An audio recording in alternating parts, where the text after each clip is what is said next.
Hey, I'm Adam with Adam's Welding. Today I'm coming to you again from the rig. I haven't done this in a while, so I figured I'd go and do this.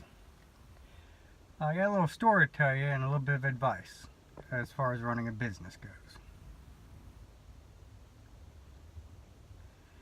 Every now and then you get a customer that comes to you, wants something welded or repaired or worked on, and when they come to you, something just doesn't feel right. In my experience, it's been best to just walk away.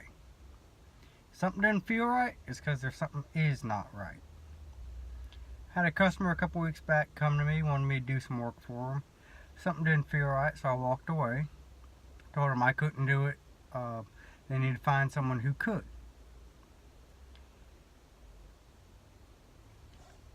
Well, they found someone who could do it, and it turns out that they are now suing that person because they weren't happy with the work that was done.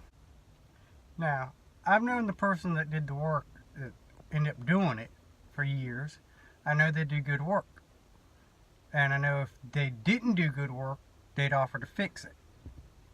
So I know that's not the issue. Which makes me think this person didn't even give them the option to try and fix it.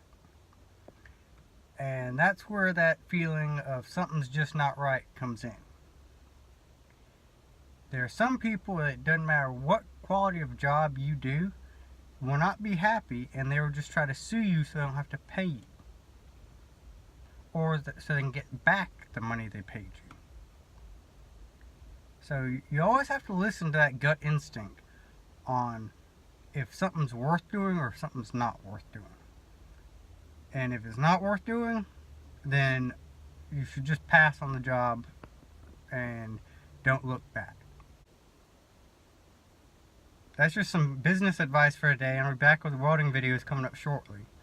So stay tuned for those. Don't forget to like, comment, and subscribe, and click that little bell icon to be notified of our future videos.